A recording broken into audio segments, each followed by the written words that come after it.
ইরানের সশস্ত্র বাহিনীর chief of staff major general Abdur Rahim মুসাবি বলেছেন, ইসরায়েল যুদ্ধবিরতি মানবে এ ব্যাপারে ইরান গভীরভাবে সন্দিহান এবং আগ্রাসন পুনরায় শুরু হলে তারা চূড়ান্ত জবাব দিতে প্রস্তুত।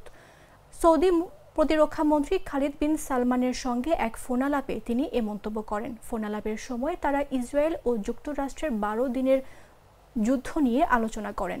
মেজর জেনারেল মুসাবি বলেন, যদি ইসরায়েল আবার আগ্রাসন চালায়, ইরান পুরোপুরি প্রস্তুত আছে কঠোর জবাব দেওয়ার জন্য।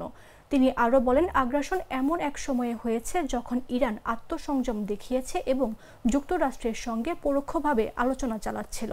তিনি আরও বলেন, ইসরায়েল ও যুক্তরাষ্ট্র আন্তর্জাতিক কোনো নিয়মকানুন মানে না, তা পুরো বিশ্বের কাছে প্রমাণ হয়ে গেছে 12 দিনের চাপিয়ে দেয়া যুদ্ধের মাধ্যমে।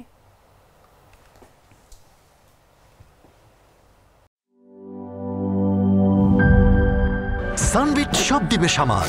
সানবিট ম্যাজিক প্রেস ডিশওয়াশিং এর মাথা ঘোরানো সলিউশন।